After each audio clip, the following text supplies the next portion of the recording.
오늘 말씀의 제목은 괴로울 때 주님의 얼굴 보라 라는 제목으로 우리 함께 말씀을 나누겠습니다. 제가 한 주 동안 월요일, 수요일, 목요일 이렇게 설교 준비를 다 했는데 제가 영적인 침체가 오는 것 같았습니다. 목요일날 저녁에 제 영혼이 침체되는 것 같고 그걸 아내에게 이야기했습니다. 그리고 제가 물론 목회를 하고 사역을 하고 또 사례비 후원금으로도 사례비를 받지만 좀 더 일을 하면서 하면 어떨까 이런 고민들을 하면서 아내와 이야기하는데 아내는 자기가 아내가 화상 수업을 하거든요. 화상 수업을 더 하고 제가 일을 하지 않고 사역에 집중할 수 있도록 하면 어떨까 이런 대화들을 많이 했습니다. 그러면서 동시에 저는 사역들을 하고 아내가 일을 더 많은 시간을 하니까 제가 육아 또 가정 일을 좀 더 자연스럽게 더 돌보게 됐어요. 그러면서 제가 막 설거지를 하는데 눈물이 뚝뚝뚝 갑자기 흐르더라고요. 뭔가 침체에 있는 것 같고 제가 그게 생각났어요. 아내가 처음 임신하고 아이를 출산했을 때 육아를 하면서 정체성이 흔들린다, 정체성의 공격을 받는다 이런 이야기 했는데 제가 그 기억이 났습니다. 내가 지금 뭘 하고 있는 거지? 내가 이러려고 태어났는가? 이런 생각들이 순간순간 떠올랐어요. 제가 이런 생각을 하면서 사탄 원수는 우리에게 끊임없이 정체성을 공격하는구나. 넌 일을 하지 않으면 무가치해. 넌 여기서 뭐 하고 있는 거야? 라고 끊임없이 공격할 수 있구나라는 생각을 하게 됐습니다. 우리가 사는 문화 속에 SNS로 우리가 잘 사는 것처럼 보이고 또 표면적으로도 잘 사는 것처럼 보일 수 있지만 우리의 실상은 영적인 침체에 있을 수 있고 원수는 끊임없이 우리의 정체성을 공격할 수 있는 겁니다. 제가 한 글을 읽으면서 마음에 깊이 와닿았는데 17세기의 청교도 신학자인 토마스 굿윈이라는 목회자가 있는데 이 토마스 굿윈이 한 아빠와 한 아이가 걸어가는 모습을 봐요.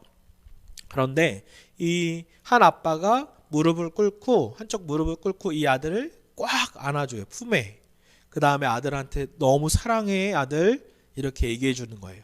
그리고 한동안 그 아들 꽉 안아주고 있었어요. 그러면서 굿윈은 뭐라고 이야기하냐면 아빠가 그 아들을 꼭 안아주고 사랑해 라고 말한다고 해서 아빠와 아들과의 관계, 법적인 관계가 또 객관적인 관계가 달라지는 건 전혀 없다. 그런데 아빠가 그 아들을 꽉 품에 안고 사랑해 아들이라고 얘기했을 때 그 아빠와 아들과의 관계에 주관적으로 또 체험적으로 관계는 완전히 달라진다라고 이야기합니다. 그 품속에 아빠의 품속에 완전히 안기면서 그 아들이 이렇게 생각하겠죠. 아, 아빠가 나를 진짜로 사랑하는구나. 제가 이 설교를 준비하면서 저는 거의 사실은 주일 저녁부터 다음 주 주일 설교를 준비해요. 네, 주일 월화수목을 준비했다가 이 말씀을 준비했는데 정작 저는 영적인 침체에 빠지는 거예요. 그래서 이 설교가 나 하나를 일으키지 못한다면 다 갈아엎어야겠다 이렇게 생각을 했습니다. 그리고 금요일날 큐티 본문을 묵상하는데 그 말씀이 저에게 깊이 와닿고 저를 살리기 시작했어요. 마치 그 아빠가 아들을 품속에 꼭 안아주듯이 아빠가 나를 사랑하시는구나. 그것이 느껴지고 경험되는 것처럼 저를 일으키기 시작했습니다. 그 말씀이 제가 오늘 읽은 마가복음 10장 51절 52절 말씀입니다. 우리 한 번만 더 읽어볼까요? 시작. 예수께서 말씀하여 이르시되 내게 무엇을 하여 주기를 원하느냐. 맹인이 이르되 선생님이여 보기를 원하나이다. 예수께서 이르시되 가라. 내 믿음이 너를 구원하였느니라 하시니 그가 곧 보게 되어 예수를 길에서 따르느니라. 아멘. 오늘 본문 말씀은 예수님께서 여리고에 이르렀을 때 맹인, 그것도 거지 바디메오가 소리를 외치는 내용입니다. 사람들은 나사렛 예수라고 외쳤지만 그것은 비아냥거리는 의미도 있어요. 그러나 이 맹인 바디메오는 뭐라고 고백하냐면 다윗의 자손 예수야 하면서 소리를 지릅니다. 여기서 소리를 지른다라는 원어의 의미는 짐승이 포효한다라는 의미입니다. 그때 사람들이 막 꾸짖어요. 시끄럽다고. 그러나 다시 이 맹인 바디메오는 절박한 심정으로 다윗의 자손 예수여 나를 불쌍히 여기소서라고 다시 소리 치릅니다. 그때 예수님께서 가시던 길을 딱 멈추세요. 서서 그 다음에 그를 오라라고 하십니다. 그때 원어는 그 맹인 바디메오, 아무도 가까이 가고 싶지 않은 더러운 맹인인 그 사람을 가까이, 자기에게 가까이 오라는 말씀이세요. 그때 맹인 바디메오는 자신의 전 재산과 같은 그 겉옷을 다 벗어버리고 뛰쳐갑니다. 그리고 예수님께서 그 맹인 바디메오에게 이렇게 물으시죠. 내게 무엇을 하여 주기를 원하느냐? 이 말은 예수님께서 그 맹인 바디메오에게 구체적인 소원을 물어보시는 거예요. 구체적인 소원. 그때 이 맹인 바디메오는 주여 제가 눈을 열어서 보기를 원합니다. 선생님, 제가 눈이 열려서 보기를 원합니다라고 이야기합니다. 그리고 예수님께서는 네 믿음이 너를 구원했다라고 하시면서 그 믿음의 눈을, 그 눈을, 육체적인 눈을 다시 열어주세요. 그리고 그 맹인 바디메오는 눈이 열려서 예수님을 보게 되죠. 뿐만 아니라 예수님을 보게 되고 예수님을 따르게 된다. 이 따른다는 것은 추상적인 것이 아니죠. 진짜 워킹 위드 지저스예요. 예수님과 같이 길을 맞추어 예수님과 같이 걷는 겁니다. 이 마가복음의 전체 구조는 이와 같아요. 이 이미지를 보시면 1막, 2막, 3막이 있어요. 마가복음 전체의 구조를 보면요. 1막에서는 갈릴리에서 진행됩니다. 제가 갈릴리 호수를 간 적이 있는데 그쪽 위쪽에서 진행이 돼요. 그러면서 2막으로 가면은 예루살렘으로 내려가요. 즉 예수님의 십자가를 향해서 가는 거예요. 2막은요. 그러다가 3막에서는 예루살렘에서, 즉 예수 그리스도의 그 마가복음의 절정 클라이막스는 뭐냐면 예수님의 십자가 사건이에요. 그런데 중요한 것은 이 1막과 3막을 연결하는 두 사이에 저자 마가가 의도적으로 기록한 것이 있는데 두 사건, 그것은 맹인 눈을 뜨는 사건이에요. 일부러 1막과 3막 사이에 맹인의 눈을 뜨는 사건, 맹인의 치유 사건을 두 사건을 기록합니다. 이것은 무엇이냐면 제가 많이 말씀드리죠. 인크루지어, 수미상관법으로 두 사건을 이야기함으로 이 전체를 통해서 뭘 이야기하고 싶냐면 신학적으로요. 이 독자들, 마가복음을 읽는 독자들이 맹인의 눈이 뜨인 것처럼 영적인 눈이 떠져서 예수가 그리스도다. 예수가 하나님의 아들이시다. 예수가 메시아다. 예수가 우리의 구원자다. 예수님의 그 하나님의 사랑이 얼마나 큰지를 알았으면 좋겠다. 믿음의 눈이 떠져서예요. 그것을 마가가 원한 겁니다. 즉 성경은 우리에게 뭐라고 말씀하고 있습니까? 믿음의 눈을 열어서 예수 그리스도를 바라보라. 믿음의 눈이 완전히 떠져서 예수 그리스도를 바라보라. 그 하나님의 사랑의 절정이 얼마나 큰지, 하나님이 지금 여전히 우리와 함께 하시는 것이 믿음의 눈이 떠져서 바라보기를 원하는 겁니다. 제가 이 오늘 본문 말씀으로 가정에서 가정 예배를 드렸던 적이 있어요. 그것이 기억이 났는데, 그 가정 예배를 드리면서 아내와 제가 서로 이 질문을 했어요. 예수님께서 맹인 바디메오에게 내 소원이 무엇이냐라고 물으신 것처럼, 만약 오늘 예수님이 우리에게 단 한 가지 소원을 구체적으로 물으신다면, 단 한 가지 소원을 물으신다면 나는 어떻게 대답했을까? 한번 성도님들도 이 질문에 마음속으로 대답해 보겠어요? 만약 오늘 주님이 단 한 가지 소원을 나에게 물어보신다면 나는 무엇을 대답하고 싶은가? 제가 이 질문을 아내에게 했을 때 그 가정 예배에 앉아서 같이 드리면서 아내에게 여보, 주님이 단 한 가지 소원을 여보에게 묻는다면 여보는 뭐라고 대답하고 싶어? 라고 물었을 때 이렇게 대답했어요. 나도 이 맹인 바디메오처럼 주님을 보기 원해. 그리고 저도 이 질문에 이렇게 대답했어요. 주님, 저도 주님을 바라보기 원합니다. 그리고 이 가정예배 드리면서 많이 울었던 기억이 있어요.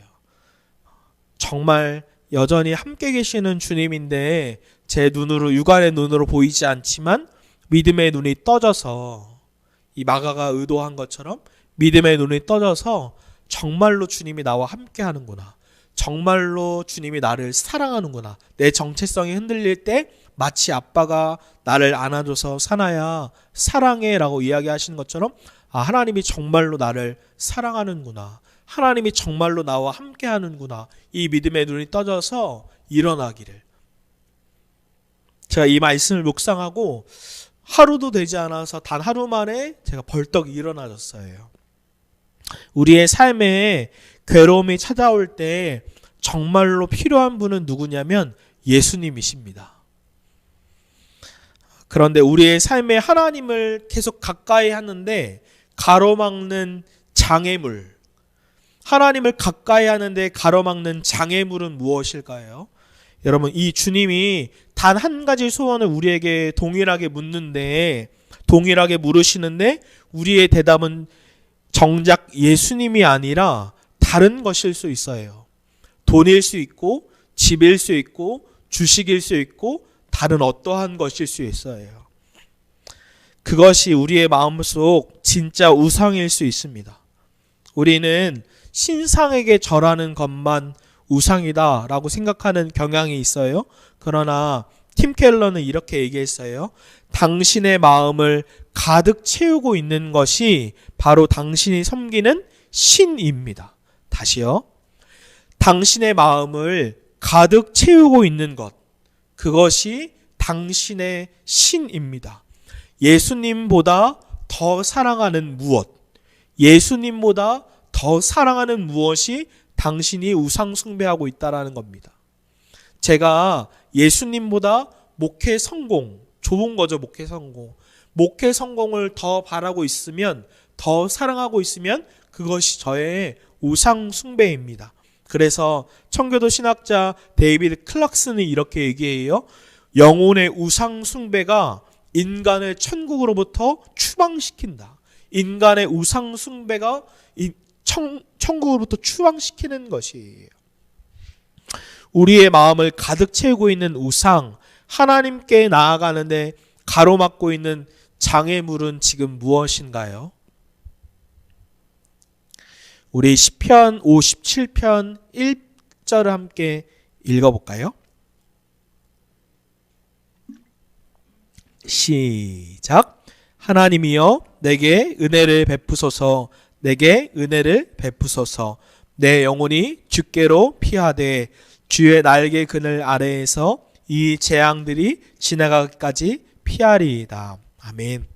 여기서 팀 켈러는 주의 날개 그늘 아래에서 이 재앙들이 지나가기까지 피하리이다, 이 말씀을 이렇게 이야기해요. 여러분 아십니까? 우리가 어미새가 아기새를 그 날개의 그늘 아래 숨길 때에 뜨거운 태양 빛으로부터 모든 더위를 어미새가 다 받는 거예요.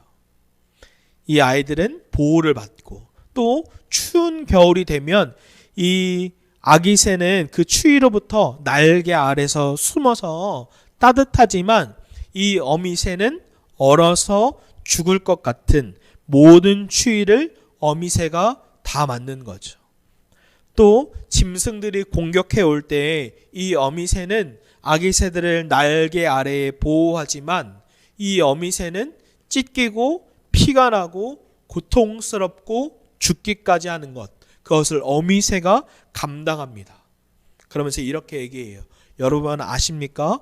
예수님께서 우리의 날개가 되어주셔서 우리는 그 날개 그늘 아래에서 모든 재앙을 피하게 됩니다. 이 말씀 주의 날개 그늘 아래에서 이 재앙들이 지나가기까지 피한다라는 말씀과 같이 우리는 원죄로 이 땅의 모든 고통보다 더 큰, 아니 더 정확히 말하면 비교할 수 없는 큰 재앙, 하나님의 모든 진노와 모든 심판과 모든 재앙을 다 받아야 하는데, 그런데 예수님께서 이 어미새가 되어주셔서 그 모든 죄에 대한 재앙, 그것을 십자가에서 나를 대신해서 받으신 거죠.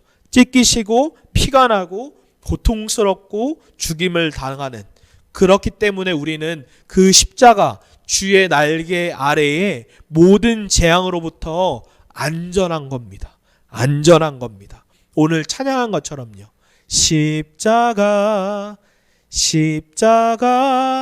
그 그늘 아래 내 소망이 있네. 이 찬양처럼 우리가 그 십자가의 그늘 아래에서, 날개 아래에서 소망이 있는 겁니다. 그래서 우리에게 예수님이 필요한 거예요. 여러분, 예수님께서는 우리의 영적인 침체, 장사나의 영적인 침체의 문제를 어떻게 해결하셨습니까? 어떻게 해결하셨냐면 예수님께서 대속의 은혜를 베푸심으로 제가 받아야 할 모든 재앙을 예수님께서 대신해서 받으심으로 이 문제들을 해결하신 겁니다. 그래서 장사나 저에게는 정말로 예수님뿐인 겁니다. 우리 모두에게는 예수님뿐인 거예요. 말씀의 결론을 내리겠습니다. 우리에게 영적인 침체가 왔을 때 승리하는 열쇠는 무엇이 있냐면 바로 지속성에 있습니다. 계속 이 날개 아래에 들어가는 것, 계속 그 아빠의 품에 안겨서 체험적으로 주관적으로 경험하는 것, 그 믿음의 눈이 열려서 여전히 주님이 나와 함께 하시지, 여전히 하나님이 나의 아빠 되시지, 여전히 하나님이 날개 그늘 아래에서 내 모든 재앙을 피하게 하셨지 라면서 꾸준히 계속해서 우리 주 예수 그리스도를 바라보는 것에 있습니다. 누군가 저에게 이렇게 질문할 수 있어요. 나 한 명이 예수님을 바라본다고 세상이 바뀝니까? 근데 저는 확신해요. 성경은 더 구체적으로 히브리서 12장 2절 말씀은 믿음의 주요 또 온전하게 하시는 이인 예수를 원해서는 계속해서 바라보자. 제가 예수를 계속해서 바라볼 때, 제가 예수를 24시간 바라볼 때 성경은 뭐라고 이야기하냐면 온전하게 된다라고 얘기해요. 제가 장성케 된다라고 얘기해요. 제가 예수님을 점점점 닮아간다고 이야기해요. 그러면 저 하나가 변하기 시작하면 저희 가정이 변하게 되는 거예요. 저희 가정이 변하게 되면 교회가 변하게 되는 거예요. 교회가 변하게 되면 사회가 변하게 되는 거예요. 사회가 변하게 될 때 세상이 변하는 것이에요. 그 시작이 누구로부터 시작됩니까? 나로부터예요. 너가 변해야 돼. 대통령이 변해야 돼. 그 시작점이 아니라 내가 변해야지. 나는 어떻게 변합니까? 장사나의 노력으로 변하는 것이 아니라 제가 믿음의 눈을 들어서 그리스도를 바라볼 때, 그 날개 아래에 들어갈 때, 주님이 나를 여전히 사랑하시지 정체성이 흔들리지 않을 때 제가 변하면 제 아내가 변하는 거예요. 제가 10년 전에 예수님과 동행 운동을 배우고 제 삶에 적용하면서 제가 아내를 막 변화시키려고 했어요. 너도 예수 동행 일기해. 너도 해. 그런데 아내는 절대 변하지 않았어요. 제 힘으로, 권력으로, 권위적으로 하려고 해도 절대 변하지 않아요. 그때 주님이 저에게 주시는 마음은 기다려라.